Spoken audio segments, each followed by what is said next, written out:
Mais depuis quand mangeons-nous du chocolat? On découvre ça tout de suite avec notre invité. La dernière ligne droite. Bonjour. Bonjour. Bonjour Pierre Chauvet, vous êtes là aujourd'hui pour nous parler du chocolat. Et oui, vous m'avez invité pour ça. Alors, est-ce que vous pouvez nous expliquer votre parcours? Mon parcours, alors je suis chocolatier depuis 28 ans à Aubenas et ensuite on a ouvert une boutique sur Valence il y a 20 ans maintenant. J'ai une formation de pâtissier, chocolatier et glacier et j'ai fait, disons que j'ai été pâtissier de restaurant gastronomique et à un moment donné j'ai voulu apprendre le métier de chocolatier à l'âge de 25 ans et là je suis tombé dedans et je n'ai fait plus que du chocolat. Et à un moment donné, pour sortir de la saisonnalité du chocolat, j'ai ouvert une boutique sur Valence et en même temps démarré mon activité de glacier. Et maintenant, mon activité de glacier, parce que j'ai 2 entreprises, la chocolaterie Pierre Chauvet et les glaces de l'Ardèche. Et maintenant, mon activité de glacier est même plus importante encore que mon activité de chocolatier. Mais je fais ce beau métier depuis 35 ans. D'accord. Voilà. Et donc vous êtes spécialiste du chocolat. Et est-ce que vous pouvez nous dire d'où vient le chocolat? Ah, d'où vient le chocolat? Alors, en fait, le chocolat vient des Mayas qui le transformaient. C'est arrivé du temps de Christophe Colomb. Voilà, c'est à ce moment-là qu'on l'a découvert. Ça fait d'abord, ça a été donc en Espagne et à la cour du roi d'Espagne. C'était une boisson à l'époque, plutôt épicée. Et puis c'est remonté jusqu'en France parce que ça a été offert et c'est les Juifs espagnols qui ont remonté cette boisson et fait connaître cette boisson chocolatée dans notre pays. Ça c'est ensuite après, donc pas loin de chez moi, il y a le château de Grignan avec la comtesse de Sévigné qui en a fait l'éloge et qui l'a aussi beaucoup démocratisé à la cour de France. Voilà. Ça a évolué parce que forcément des gens comme des apothicaires s'y sont intéressés. Ça s'est transformé en tablette tout doucement et toutes les marques de chocolat qu'on connaît actuellement, qu'on retrouve dans les grandes enseignes comme Lindt, Suchard, qu'est-ce qu'on a encore, Van Houten, on crée on crée des nouveautés, des nouveaux produits, donc le chocolat au lait, le cacao, plein de transformations en fait de cette fève en tablette de chocolat ou en chocolat chaud. Voilà un petit peu dans les grandes lignes de comment on mange du chocolat actuellement. Comment voilà. il nous est parvenu. Et maintenant en fait ça s'est vraiment démocratisé et ça s'est vraiment au début du siècle professionnalisé. Voilà. Donc vous avez dans notre métier ce qu'on va appeler les couverturiers qui partent de la fève, transforment cette fève en tablette de chocolat, donc pour nous, dans notre jargon, en couverture de chocolat. Et ces grosses tablettes ou ces petites pistoles, selon la façon dont on veut les utiliser pour les transformer, on va les faire fondre, on va les travailler à des températures bien précises et on va aussi les transformer en moulage de Pâques, en petites fritures, en bonbons de chocolat pour tout au long de l'année, en tablettes, voilà. Et donc toutes ces transformations de cette matière, ce sont les artisans chocolatiers qui le font. Voilà. C'est pour vous donner une image, vous avez comme pour la boulangerie les minotiers qui font avec le blé, la farine, et les boulangers qui transforment cette farine en baguettes, en pain, voilà. Et après, vous avez certains chocolatiers artisans, il y en a à peu près ça s'est aussi démocratisé parce que mais dans les années 80, il y en avait 3, 4 plutôt, on va dire. Dans les années 90, il y en avait moins d'une dizaine. Maintenant, ce qu'on appelle le bean to bar, c'est donc la transformation de la fève à la tablette. Et on a du matériel qui est devenu un peu plus abordable, qui nous permet en fait de partir de la fève pour des artisans tels que nous et en faire de la couverture de chocolat.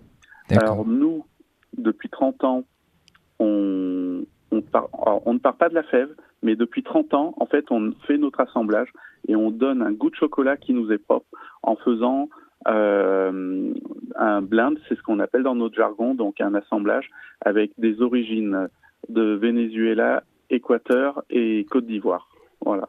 D'accord. Eh bien, c'est magnifique de voir comment le chocolat nous est parvenu. Et donc, on est en pleine période de Pâques. Et oui. J'aimerais savoir pourquoi la tradition veut que nous mangions du chocolat à Pâques. Alors, pourquoi ? Parce que Pâques, c'est une fête chrétienne. C'est une fête chrétienne, c'est la fin du carême, c'est la résurrection de Jésus-Christ. Et en fait, donc il y a des centaines d'années, en fait, plutôt, je crois que c'est 18e, il me semble, les gens s'offraient des œufs de poule. C'était le début du printemps, ils s'offraient des œufs de poule et ces œufs de poule, quel chocolatier a eu l'idée de le transformer ? Je l'ai complètement oublié, mais en tout cas, vous avez des chocolatiers qui, début du siècle, 19e siècle, ont eu l'idée de transformer et de proposer ces œufs en œufs en chocolat. Voilà.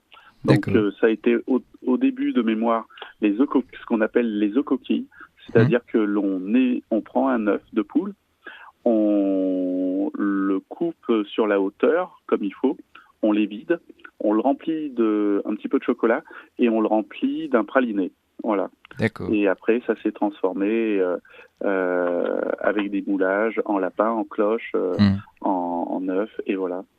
Et aujourd'hui, qu'est-ce que vous proposez de particulier pour Pâques pour vos clients ? Alors, on a une offre sur Pâques qui est énorme, on va dire, parce que quand un client rentre dans nos boutiques, il est émerveillé et il ne sait plus où donner de la tête. Mais par contre, chaque année aussi, on va être sur des thèmes. Cette année, on a choisi le thème de Pac-Man. On a joué sur le jeu de mots et on a fait un hommage à ce jeu vidéo des années 80, vintage, voilà. Et alors tout le monde ne connaît pas Pac-Man, mais quand même une grosse partie des Français le connaissent ce jeu. Et on l'a détourné parce que Pac-Man habituellement il mange des fantômes et des petites fraises, mais là en fait il mange des petits lapins, des petites poules, des poulettes, des cloches, voilà. Et on a joué sur ce jeu de mots. On en a fait des barres gourmandes avec des petits sujets Pac-Man. On en a fait des boîtes sur lesquelles les bonbons de chocolat, on les a décorés avec les Pac-Man, les petits fantômes. On en a fait un cake framboise pistache qui reprend aussi en fait cette plaque de jeu Pac-Man. Voilà. Et puis après, à côté de ça, on a forcément plein de moulages. Alors des plus traditionnels, des œufs, des lapins, des poules, des cloches, mais aussi des petits hippopotames, des petits chiens, parce que il faut répondre à la demande de la clientèle qui veut toujours découvrir des nouveaux sujets. Voilà. Donc on a une petite licorne pour les petites filles qui plaît énormément. Voilà. cette année. Au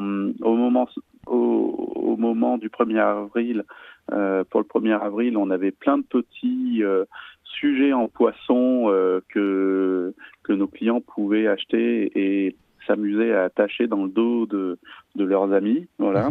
Il faut aller sur notre compte Instagram, vous verrez, parce que c'est assez bluffant tout ce que l'on propose. On a aussi, on a une petite activité de pâtissier. On répond à la demande de nos clients qui veulent avoir des gâteaux de qualité comme le sont nos chocolats. Et donc cette année, on a fait un gâteau avec un entremets avec un biscuit moelleux aux amandes, une mousse à la crème d'amande, un riz au lait crémeux et une compotée de fraises. Voilà, c'est le début des fraises, donc on commence à les travailler. Voilà un petit peu tout ce que l'on fait pour Pâques. Et puis après, pour les gens qui ont la chance d'être sur Aubenas ou Valence, il ne faut pas hésiter à venir parce qu'on a chaque année une grande vitrine que l'on décore. Et cette année, bien sûr, on a repris l'écran du jeu vidéo Pac-Man, donc tout en chocolat. Et c'est une pièce qui fait 1m40 sur 1m40, voilà. Eh ben voilà, merci beaucoup Pierre Chauvet. On rappelle que vous êtes artisan chocolatier, que vous avez des boutiques à Aubenas et à Valence. Merci beaucoup de nous avoir... Et puis vous pouvez nous retrouver aussi sur notre site internet. Voilà. Sur le site internet, donc Pierre Chauvet. Merci beaucoup.